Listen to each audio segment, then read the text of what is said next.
Assalamualaikum warahmatullahi wabarakatuh. Selamat siang pemirsa, bertemu lagi bersama saya Herawati Munte. Pemirsa, beberapa menit ke depan kami akan menyampaikan berita-berita terkini dari kabupaten kota provinsi Sumatera Utara. Isu-isu nasional yang tren di tengah masyarakat masih dalam program 7 Inspirasi untuk Anak Negeri. Pemirsa, blended adalah limbah PKS atau pabrik kelapa sawit yang berbentuk lumpur padat dari pengolahan PKS pada setiap pembersihan kolam limbah. PT Restu Perkasa Mandiri atau RPM, Jalan Juanda, Kelurahan Karyajaya, Kecamatan Rambutan, Kota Tebing Tinggi, Provinsi Sumatera Utara, telah berhasil mengolah blended menjadi miko atau minyak kotor walaupun masih secara konvensional. Muhammad Rizky sebagai Kepala Produksi PT RPM 3 Februari 2022 kepada media mengatakan bahwa untuk mendapatkan miko atau minyak kotor, blended dimasukkan ke dalam tungku perapian kemudian dicampur dengan air terlebih dahulu lalu dibakar dalam tungku perapian selama lebih kurang 12 jam. Muhammad Rizky juga menambahkan, adapun miko yang diperoleh dari pengolahan blended tersebut dijual kepada buyer atau pembeli untuk diolah kembali sebagai bahan dasar untuk membuat biosolar. Lebih lanjut, Rizky kembali menambahkan bahwa dari awal hingga akhir pengolahan blended hampir tidak ada yang terbuang sebab limbah dari hasil pengolahan tersebut juga dapat digunakan sebagai pupuk kompos untuk pertanian. Selamat pagi, Pak. Pagi, Pak. Dengan Pak siapa saya bicara, Pak ya? Nama saya Muhammad Rizky, saya di sini sebagai kepala produksi, Pak.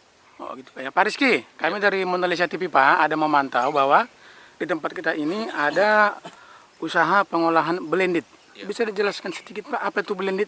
Bisa, Pak. Silakan, Pak.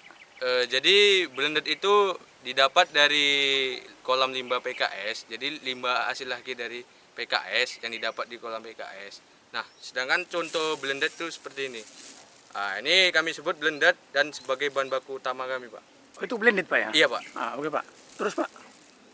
Setelah kami kan mempunyai supplier masuk ke kan barang blended ini ke kami melalui goni-goni ini yang ada di sini. Ayo, Pak ya. Setelah nyampe di sini, di stok di sini, kita masukkan ke dalam tangki bakaran. Tangki bakar ya, Pak. Nah, setelah penuh tangki bakaran, ada karyawan kami yang ngerjai. Jadi itu tangki bakaran ini dibakar selama kurang lebih 12 jam lah, Pak. 12 jam, Pak ya? Iya, dibakar. Setelah cair, itu disedot dan dimasukkan ke dalam mobil tangki.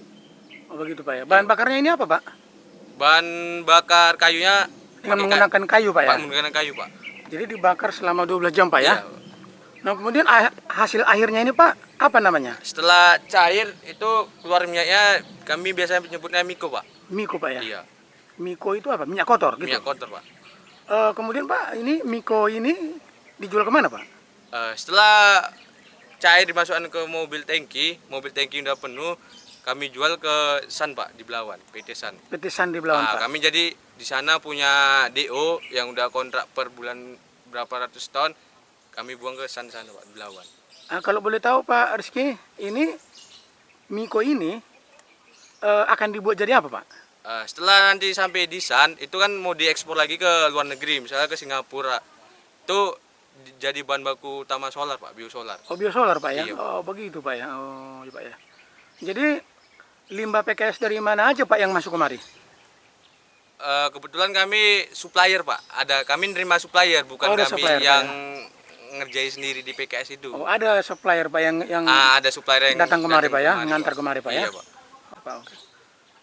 Kemudian apa perusahaan kita ini telah pernah mendapat bantuan dari pemerintah? Untuk saat ini, waktu itu bantuan dalam apapun tidak ada, cuman diperhatiin lah sama Dinas Lingkungan Hidup. Oh, begitu, Pak ya? Ditatar apalagi. Iya. Apa hasil akhir daripada pengolahan miko ini, Pak? Jadi yang kami ambil kan minyaknya, Pak, minyaknya aja kami ambil, kami Iya. jual. Kan ada namanya kerak bakaran, bekas kerak bakaran lah. Ada Nah, limbahnya, itu Pak ya?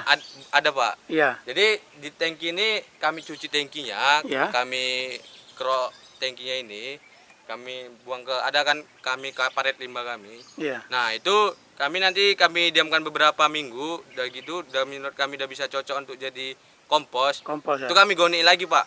Oh, berarti limbah dari pengolahan blended ini bisa juga jadi pupuk ya Pak? Bisa Pak, bisa jadi kompos Pak. Kompos Pak ya? Iya, Pak. Oh, berarti hasil akhir dari pengolahan blended ini ya limbahnya bisa dikatakan tidak ada Pak ya? Tidak ada Pak, Nah, semua bisa karena bisa dipakai Pak. dipakai jadi pupuk Pak ya? Iya, Pak. Oh begitu Pak ya.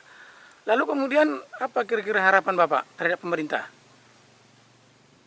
Ya harapan saya untuk bisa dikembangkan lagi lah usaha kami ini. Supaya pemerintah memperhatikan usaha kita ini Pak ya? Ya, jadi pemerintah memperhatikan kami lah, pengusaha-pengusaha yang menyediakan lapangan pekerjaan untuk orang banyak Pak.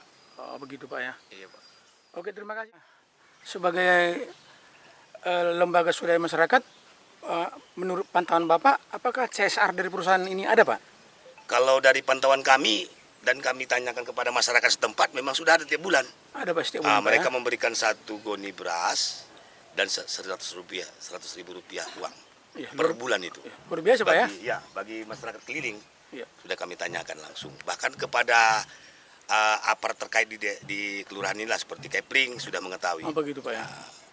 Memang dari awal pun sudah kita cek ini pengelolanya mengenai waktu pertama mereka itu mulai berjalan, kita tanyakan dan kita sarankan supaya melengkapi segala-galanya gitu. Oh begitu Pak. Tapi sesudah tunjukkan pada kita lengkap, kita pun nggak bisa mengaudit mereka kembali gitu. Kebetulan saya sendiri pribadi, saya dari Peduli Lingkungan sudah saya pantau juga. Makanya pun saya tengok tidak ada kendala, maka saya baru inilah komen saya ke Oh, begitu, atas. Pak, ya. Jadi mengenai rekan-rekan yang mengatakan memberitakan itu tersebut, kalau memang tidak langsung ke tempat dan tidak mengetahui, saya rasa agak mereng dia gitu. Maunya kita selidiki dengan betul-betul kita selidiki. Apa dampaknya, bagaimana perizinan mereka itu baru bisa kita naik ke atas gitu. Pak Tanjung, apa kira-kira harapan Bapak kepada pemerintah? Karena menurut kami bahwa perusahaan ini memang menciptakan lapangan kerja di tempat ini. Harapan saya kalau bisa memang ini kan menciptakan lapangan kerja dan kemudian ini jenisnya kan untuk untuk masa depan kita juga. Iya, Kan gitu, bisa mengelola limbah dari PKS yang terakhir jadi satu bahan kan gitu kan Pak. Iya. Dan bisa menghasilkan dan menciptakan lapangan kerja. Mohonlah pembinaan dan supaya diperhatikan untuk kedepannya. Karena ini merupakan aset kita juga. Mengurangi pengangguran, mungkin dari sini kita bisa dapat income juga kan gitu kan. Iya, begitu. Itulah harapan kami kepada pihak pemerintah setempat atau pemerintah berikutnya. Itulah harapan kami. Oke Pak Tanjung, terima kasih Pak atas kesediaannya wawancara dengan Mona Lisa TV. Selamat pagi Pak. Selamat pagi Pak. Dari Kota Tebing Tinggi, tim liputan Konglisa Ragi, Mona Lisa TV mengabarkan.